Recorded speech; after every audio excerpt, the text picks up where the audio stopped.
caution I need to make is that it's really easy to get distracted by making a project fun rather than meaningful. And by meaningful, I mean aligned with your objectives in a way that matters.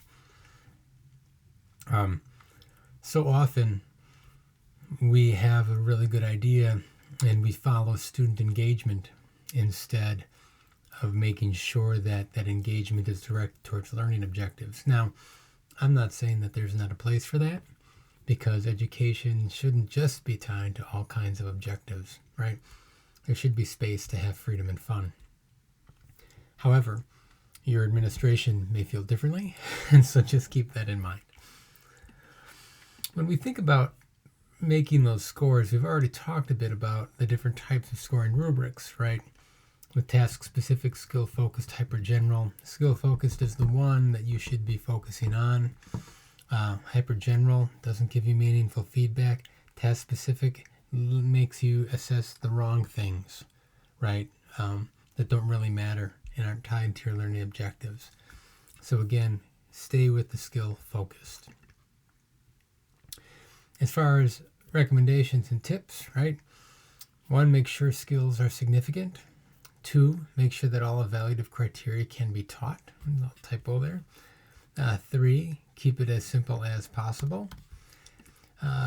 In other words, don't get too far into the weeds if you can help it. 4, label each criterion. And then 5, consider the logistics. When Popham talks about feasibility, he's not just talking about feasibility for the students. It should also be feasible for you. When you apply all this to your scoring rubrics, then, right, you are reducing the load of all the things you have to grade because you're focusing on the big stuff. You're making sure that students can actually learn and you can detect growth. You are keeping the structure very simple. You are identifying everything that you care about. And then you're making sure that you can do it in a timely manner. Now, to facilitate this, you can use a variety of different things. 1, you can have a rubric with numeric rating scale, or a verbal or descriptive rating scale, right? Where you have different questions or prompts or skills that you're trying to measure, and you just circle something.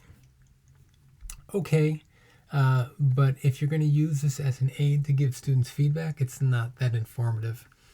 A little bit better, or you have descriptive rating scales. It's kind of like a holistic rubric. If you want to break it out actually into all the different skills, it turns into your analytic rubric, but one that you just share with your students.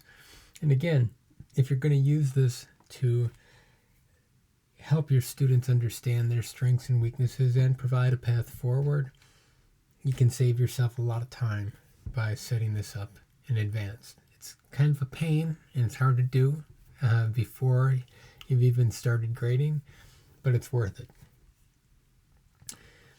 We can also think about not just the outcomes of student work, but also the processes that go on, right? Where I might have a rubric that is specifically designed for developmental stages that I'm going to share, but also then sets them up to know what I'm looking for in terms of overall success. So in this case, right, talking about speeches and so on, you have content and organization, you have opening remarks, and then I have some different descriptions that I can rate the student on. And it's pretty self-explanatory then what I'm talking about and what the feedback is that they should be using. Likewise, same thing for delivery. Are your arms waving all over the place? Right? Where you can be a little too animated, or are you maybe too passive, right? And I can identify a couple different dimensions on this about appropriateness, whether or not it was effective and whatnot. I can also go with checklists, which is really just a rating scale with all or nothing as the criteria. So in this case, right, to shop things, sands, and prepare surface properly. Now, I could say that that would be on a scale of 1 to 10, right? Where some people kind of get close but not quite. Some people forget to do one thing and not the other. But a checklist just reduces it. Did you do it good enough or not? Doesn't mean you did it perfectly, but did you do it well enough to pass muster, right? So that's another option you can use. It can be helpful. It simplifies things, and students tend to like the black and white nature of them. So far we've talked about a couple things, right? What are performance assessments in general? We've talked about scoring and so on. Talked about pros and cons. One other thing we need to consider are sources of error, right? So when I am trying to give a grade based on a performance assessment, where are my mistakes going to come from? And so first of all, we have our old friend bias, right? Because it's subjective in nature, you're probably not going to be fair to everyone. And you might not be fair to everyone, right? And there are three classic types. One, the axe man or woman, where you basically are overly harsh. I'm sure you've had teachers like this over your career, where it's really hard to get an A, almost impossible. And professors will say, you have to amaze and delight me to get an A. Well, good luck with that, right? Because that's not the skill you're probably learning in the class, how to amaze and delight your professor. So you might be somebody who's really hard on your students. You think that A's are only reserved for genius and C's actually average. Second bias is the anchorman or woman. And the anchorman or woman likes to give out a lot of B's or a lot of C's. Never really any F's and hardly any A's, but you just kind of stick to where your midpoint is and you never really deviate. And the problem here, of course, is that your grades become almost meaningless in terms of what kind of feedback or information they give the students because everybody's the same, even though there will be huge differences in student ability. Finally, there's the Santa Claus. And the Santa Claus loves giving out A's. It's Christmas every day, right? You don't want to make anybody feel bad. All the kids are on the nice list and so on. The problem here, of course, is that people think that they can do things that they can't. And, in the early days of American Idol, you'd have tons of people who thought they could sing and would be embarrassed on national television because even though their mom said they were the greatest, they really weren't. And there's no self-awareness.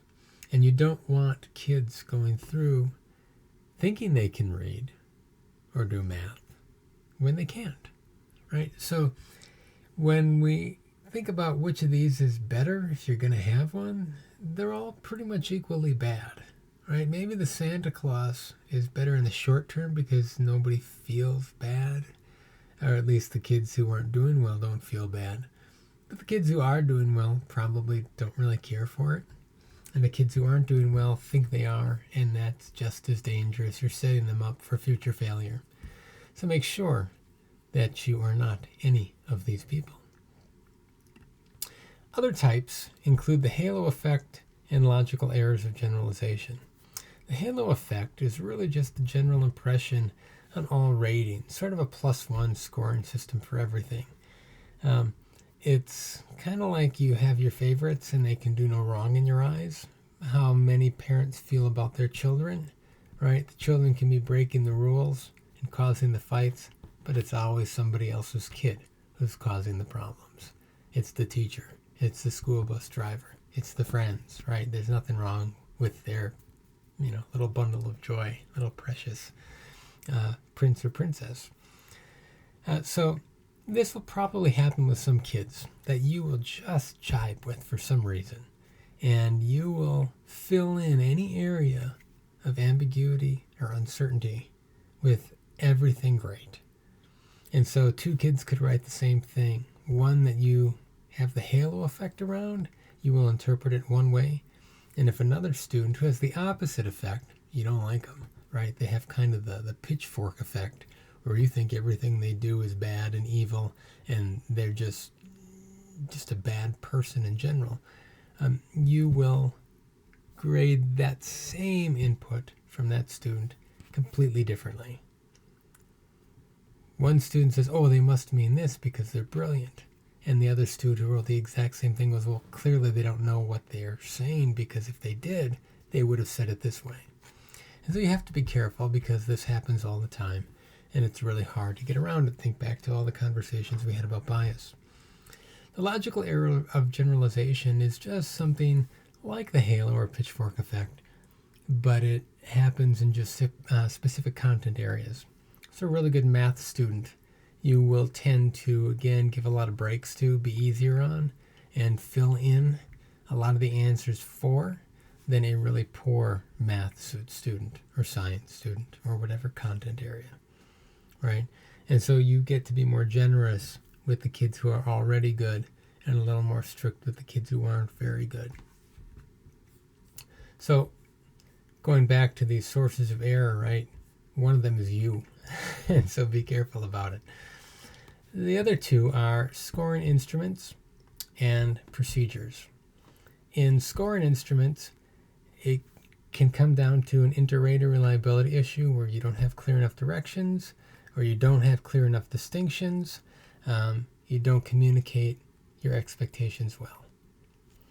You also might end up with grading systems that don't match your intuitions, meaning that you are following a rubric you designed and you're giving out a lot of A's even though you know that this is not A work, or you're giving a lot of C's and you think it should be B work, right? So you might have set things up slightly too strict or too generous, and you might need to modify your rubric along the way. The other one is procedural flaws, where you typically can have too many criteria. So in other words, instead of 4 levels of quality, the whole 4, 3, 2, 1 that we've been using, I go with 15 or 20 different levels. Really hard to be consistent with myself. Really hard for students to understand the distinctions. Really hard for me to do it quickly because there's just too much stuff to think about. You also have other normal errors, all right? And I don't want to call them normal in the sense that they're statistically normal. I mean, in this case, that people just kind of do them in general. One, changing your frame of reference for different students. Again, if Sally's a really good student and you feel like she just mailed it in this time, you might grade her not according to your criteria, but according to what her effort was. And that's not really fair to her, because you're not supposed to be grading on that. Second, this is similar to that. You're not being objective, where you have your favorites, halo effect, pitchfork effect, or logical errors of generalization. Or you are not consistently sticking to the rubric, much like in the Susie Snowflake example where Mr. Middleton went off the rubric and decided to give Susie a break. Could be good in some sense, but it doesn't really reflect the performance. And so those are different things. So again, the 3 areas of error that we're thinking about in scoring are you, the scoring instrument, and the procedures that you use.